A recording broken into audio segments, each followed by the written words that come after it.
Hello, my friends. Today, I am extremely excited to welcome Nicole Tsong to the show. She and I are just getting to know each other as friends and colleagues, and I'm already so excited that I know her. Welcome to the show, Nicole. Thank you so much for having me, Christine. It's such an honor to be here with you. Thank you for being here. It's my honor to have you here. Nicole is a work life balance coach for career women. And she has an extensive history as well. So she's doing a lot of work in the current times, but she has a very, very long CV. Let's put it that way. And I can't wait to dig into the entire story of your life, Nicole. Please let us know where you'd like to start letting us in on your journey. Sure. I usually start probably around the college era because we don't have to go all the way back, although sometimes it can go earlier than that, especially with like the name of your show and talking about success. And I've been thinking about this one a lot recently, especially for this conversation around where did I start to understand or define success for myself? Like, where did I get that from? And I would say growing up, Chinese American kid in the Midwest, was very much based on the standards of other people and like achieving essentially. And I was always a really good student. And so I did it through my activities. Like I played tennis, I did violin, I did all these things. And the whole goal was to get to a really good college. And so I always think about it that way. And it was sort of funny, like my 15, 16-year-old self thought the pinnacle of life was getting into the crack college, right? And I did, and I went to Dartmouth College, I went to an Ivy League. And then you get there and like everybody else very smart and also very successful. And I think I still had in me for a very long time from there trying to figure out what success was. And I didn't really go down any kind of classic route in college. I studied comparative literature, and I sort of on a whim was like, I guess I should be a journalist because I'm a writer, and I didn't want to be a creative writer. And it just made sense to go to something really practical. So I became a journalist after that. And it was interesting because I feel like during that whole stretch of my life where I was starting to climb the ladder of journalism, I was interning, I was in very random small towns around the country, working at newspapers, earning my way up the ladder. And then there's this whole experience of like success is when you get on the front page, or success is when you get to the next place, or when you get to the metropolitan newspaper, the bigger papers, all of that. So when I first was hired at the Seattle Times as a intern, that was a measure of success, right? But then the next one was when I got my first full time job, and it was in Anchorage, Alaska. And so this whole trajectory, I'm in my 20s, like I'm in this whole trajectory. And the first really big disruption to the understanding of success came when I was in Anchorage, because I was there and I was, covering federal courts and doing the regular reporting thing. And then I happened to cover that was at the time there's a lot of Catholic sex abuse was coming out in the news. And so we had our own version of it in Anchorage, where a principal of a high school came out and said he had been abused by a local priest. I just happened to be the reporter on the night shift, so I wrote that first story. And then at the next day, they said, "Hey, Nicole, we're going to do a bigger project about this, an investigation. We'd like you to do it."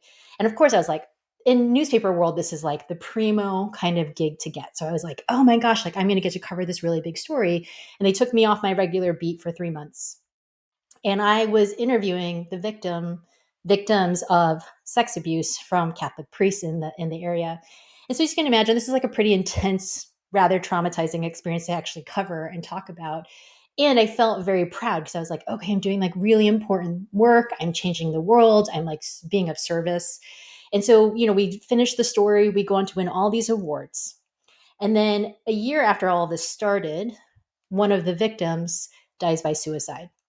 And so I had to cover this. And so, as you can imagine, this was very intense for me. I had never gone through anything like that in my life. And on top of it, I was in a really weird way, like I was a reporter. I was not part of the family. I was not part of any of the experiences the family was going through. And so they were upset with us for various reasons. And so I just remember I went to the memorial service, which I didn't want to go to. And I'm just in the bathroom bawling, like crying. I'm like, I can't take it. And then my editors are trying to soothe me, but they're like, middle-aged, nice men editors who like have no idea how to handle this like young reporter who's freaking out and losing her mind at that moment. And I ended up having to go through some therapy at that time to really help myself. And I really at that time started to understand that that was not my definition of success. Like that to me was like, I'm like, this is not worth it. This is not worth money. This is not worth anything. And so I tried to divert myself. Like I decided to try to change within journalism, and I ended up moving into features. So I moved to the Seattle Times. I was a features reporter for a while. But then a few years in, they were going through layoffs and they decided to move me over to the newsroom. And I was like, in my mind, I'm like, oh my gosh, I could go through that again. I really don't want to. And I was like, I need to get out. And so that was the first time in my life, and I was in my early 30s then, of like, I really need to make a change. I really need to change how I'm running my life and the choices that I'm making. And that was probably the first really big intuitive moment. I mean, it took me 7 years from the time I had that tough experience to the time where I was like, I really need to make a major change in my life. Wow. Thank you for sharing some of the details of your journey. And I was just thinking how courageous you are to even have tried journalism, let alone going to Anchorage, let alone doing that very intense story, let alone being in the bathroom, expressing your feelings and feeling your feelings, and finding your way through even more stress after that, but also finding yourself to a way of taking care of yourself in a true way after a lot of hard work and a lot of struggle and a lot of striving. And I find myself wondering, through that period while you were a journalist, were you feeling successful, or were you thinking that it's just around the corner? I guess, what was your relationship to yourself while you were doing all that hard work? I don't ever feel like I felt that successful. I mean, I felt successful on a surface level in that I had won awards. I was working at a major metropolitan paper, and it didn't feel like true success. Like I didn't feel that deep level. Still felt like there was always something out there for me to go get and to go after. Like in journalism in particular, sort of the ladder you climb as you get to the New York Times, and like that's the pinnacle of success. And then I know people at the New York Times, and I would argue that's not how you would feel even at the New York Times. Like it's not, it's this external circumstance defining success for yourself. And I did not understand that at the time. And I would say it took me a very long time to understand that it was not about these external factors. Like I'd even say, I left the newspaper to become a yoga teacher because that was the only place I felt good. It was the only place I felt connected to myself. It was the only place where I was like, oh, like I could be present. My only job is to be myself. And there was still at the same time this feeling of like, well, to be successful now, like I have to really go teach a lot of different classes. I have to, lead teacher trainings. I have to instill some kind of external version of success and learning. And at the same time, yoga did teach me to connect inward to myself, to connect much more deeply into my intuition. And I started to learn what it was that would drive me to be in a choice that I think of success now as like a choice that's self-expressed versus a choice that's pressured. Like somebody else might think that's a good idea. Because during that time when I was a yoga teacher, I actually started writing a fitness column for the Seattle Times, and I was freelancing that. And that was like the best gig I'd ever had at the newspaper. I was like, this is so much fun. I just get to try new activities all the time. And then during that time, I heard the call to write my first books. And so that happened. And it was interesting because it's like I had actually never wanted to write a book when I was a journalist. And when I left, I was like, oh, this seems so strange that I would write a book now. But I think it was at that time me starting to understand that when I was making a choice from expression, I was making a choice from service, I was making a choice from something that felt really like my higher calling and purpose, which is really what I work with women on. Like, what is it that's calling you versus what is it that everyone else expects you to do? And when you can distinguish and discern that for yourself, that's when you can start to make choices that feel really fulfilling, really gratifying. And then your life actually opens up. And I would say me deciding to write that book and even to leave the newspaper, both of those choices helped me start to open my life to a new pathway.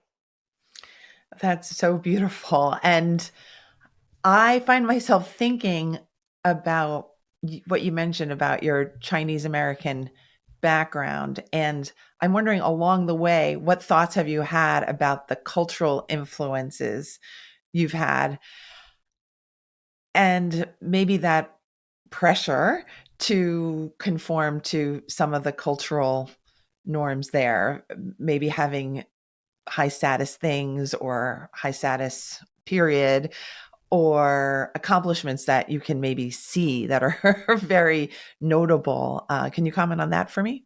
For sure.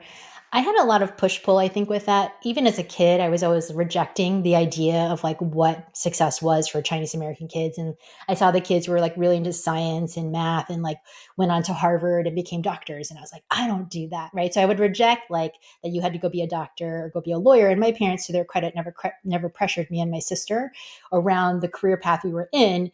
And when I wanted to be a paleontologist, my dad definitely nudged me away from that. He was like, that's maybe not a what about journalism? And so that's how I kind of went down that track. But I feel like there was the pressure around being a certain level, like for sure in my family, like all of my cousins on my one side all went to very good colleges. And so there was pressure to be like, oh, can we achieve from that level of education? I never really felt pressure about how much I made in terms of money, but I felt pressure like journalism was a prestigious kind of job. So there was always, it was like a more subtle version of it because I didn't go down a more traditional route in terms of the kind of career I chose. But within the careers that I had, there is that level, I think, of success and pressure still that I experienced. And I internalized, I always was like, oh, okay, like I have to achieve. I'm not going to achieve that way, but I'm going to achieve in a different pathway. And I thought it was independent, but it was still really being affected by the idea of what success looks like. Yes, beautifully said. I find myself now wondering about the yoga effect and what did you learn from the practice of yoga? How did it change your relationship with how you are with yourself? Well, I didn't realize before yoga that I had an internal dialogue that was running things all the time and criticizing me and telling me I was bad at all these things in my life. So that was the first place. I think when I was first started going, I had moved to Seattle. I didn't want to join a gym. And it was like a very functional choice. I was like, I'm just going to join a yoga studio.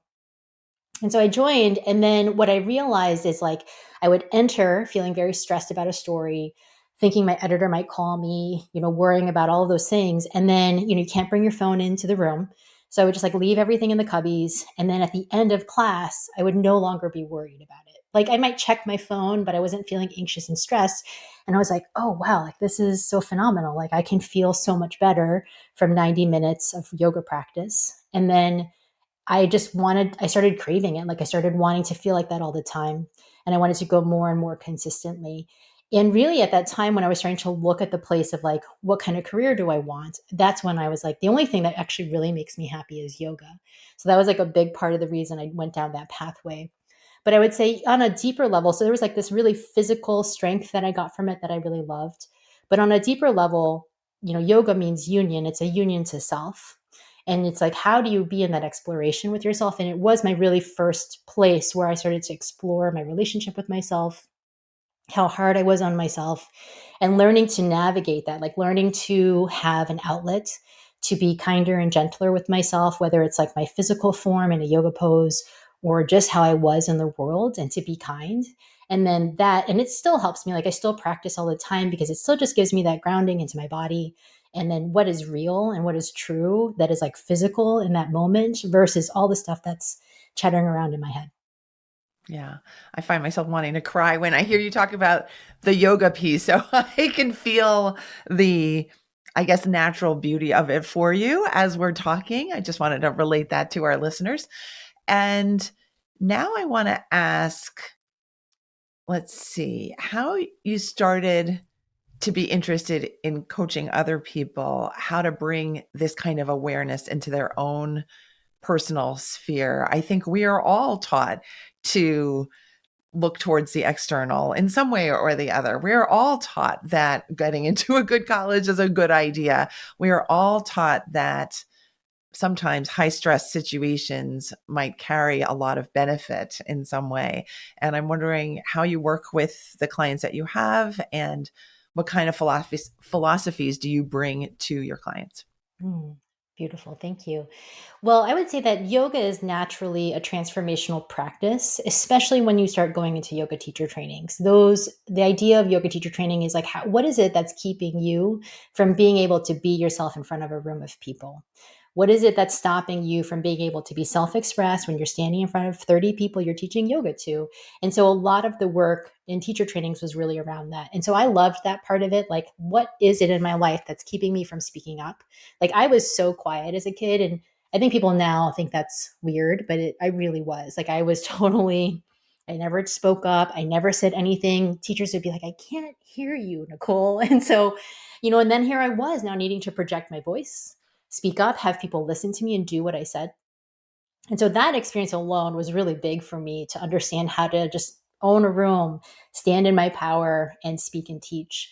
And then really over time, what I started to realize it was that it wasn't yoga specifically that I really loved. It was the deep transformation of my students and my own self in that. And so during that time, and I was starting to train a lot of teachers because I was full-time, I was a full-time yoga teacher for 8 years.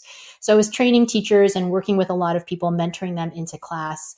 And what I realized over time, like the stuff I loved the most was actually a really deep level of personal transformation. And then, I really came to it also with one of my teachers, Suzanne Conrad. I met her at a yoga teacher training, and she used to be the director of possibility for Lululemon. And so she was used to facilitating like all these really amazing experiences. And I remember I went up to her in a class and I asked her a question. And then she took my left hand and looked at it. And at the time, not married. And she's like, "Are you married?" And I was like, "Nope, I'm not." She said, "Do you want to be?" And I said, "Well, yes, I do." She said, "Well, let's go find you one." And I had never met a teacher in my life who would ask me something like that, who actually cared about my personal life as much as my career. And she also had brought her husband to that training. And there was something really remarkable about who she was, how she showed up in the world. And I was at the time really wanting a woman as a mentor. And so I started working with her, and she trains coaches and certifies people. And so that's really where I started on the journey of working more deeply into certification. And I would say that she really changed my life in that I started to understand how important all components of life are.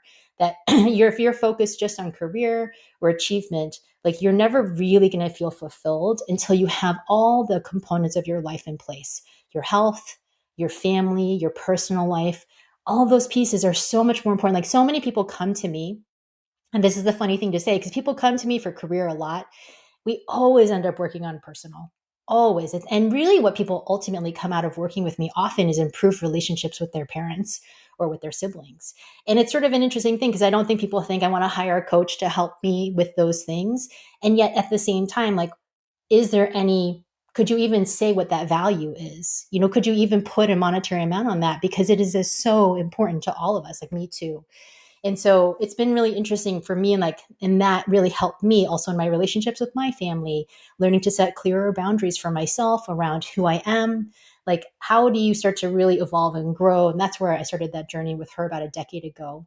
And then while I was doing that, so I was kind of combining yoga and that kind of coaching work. And then I really got clear that I just wanted to coach and support people into that full growth and expansion. And that's really what I do today.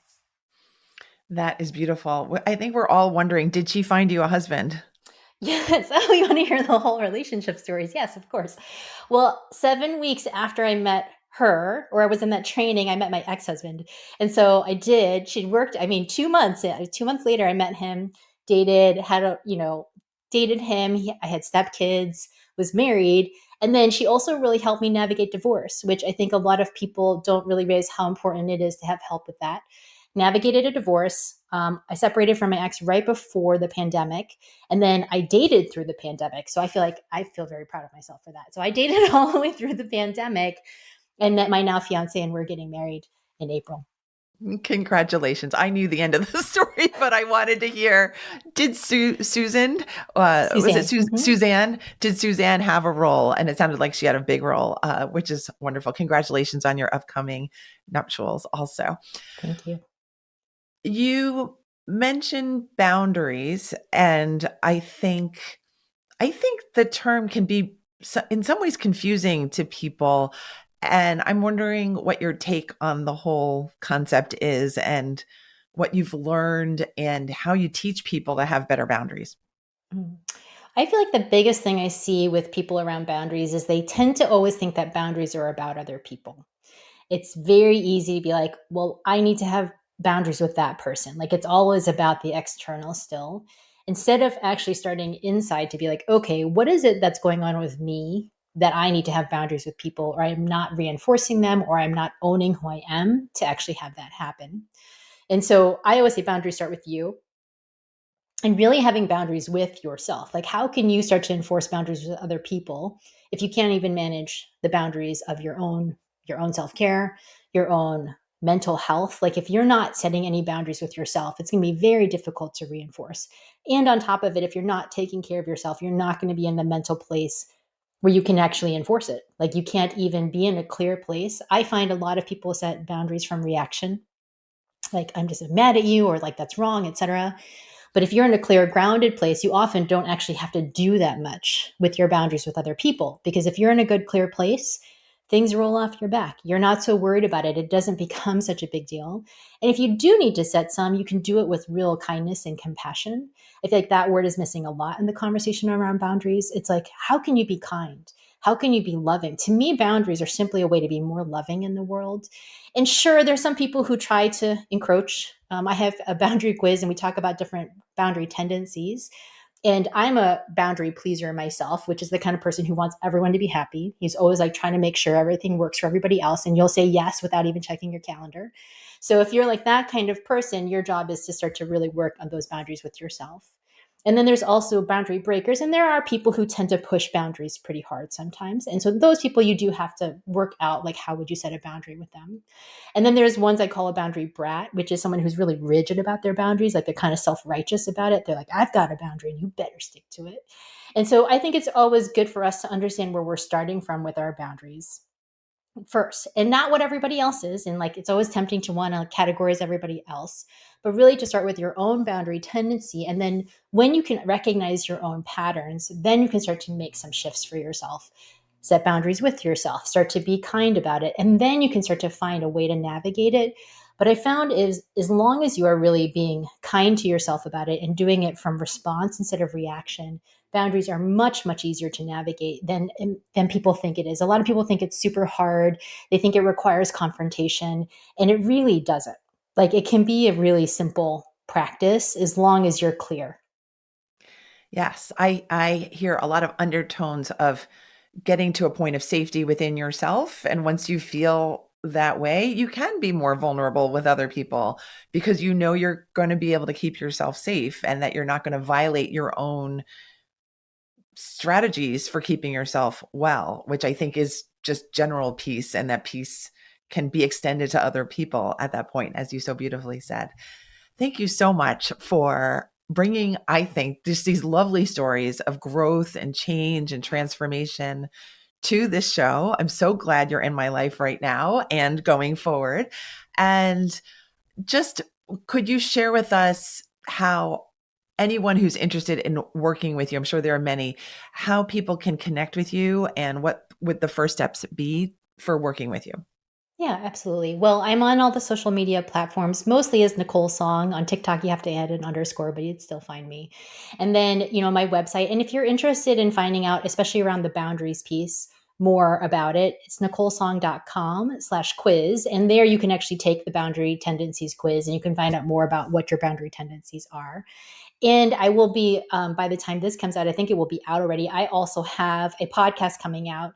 And the podcast is really around self worth. And it's around that feeling for yourself of like, how do you claim your self worth? How do you experience it? And also, how does it shift and change as you evolve? And it'll be featuring amazing people like Dr. Christine Lee, who will be talking about that experience in that growth. And one thing I wanted to say, because I feel like I probably hopefully shared that today, is that our self-worth has to change and evolve as we grow. It's not like a set and done thing. And I think a lot of times people feel that, but you have to, experience your own self-worth when you have a new job, when you become a mother, when you get divorced, when you lose a parent. Like, there's all these stages of life where we have to reclaim and re-own what our worthiness is and our self-worth is. And so what I really hope with the podcast, which is called School of Self-Worth, is that for everyone to really understand and experience that. And from really powerful women, understand that this is a lifelong journey for everyone. It's not like an exclusive club that all of a sudden you have it and you never have to work on it again. In fact, it's something that is a constant evolution. And actually, I think really one of the greatest growth paths we can take for ourselves.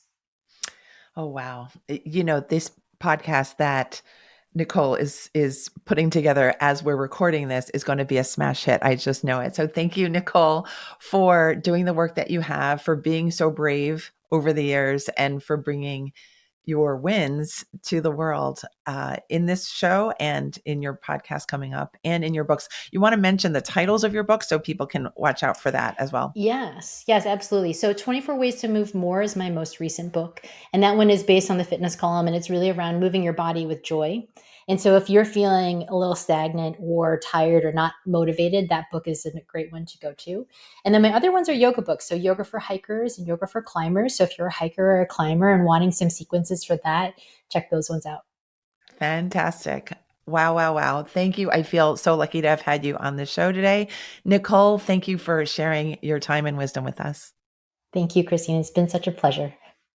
All right, everyone. You have a new friend now in Nicole, and I do as well.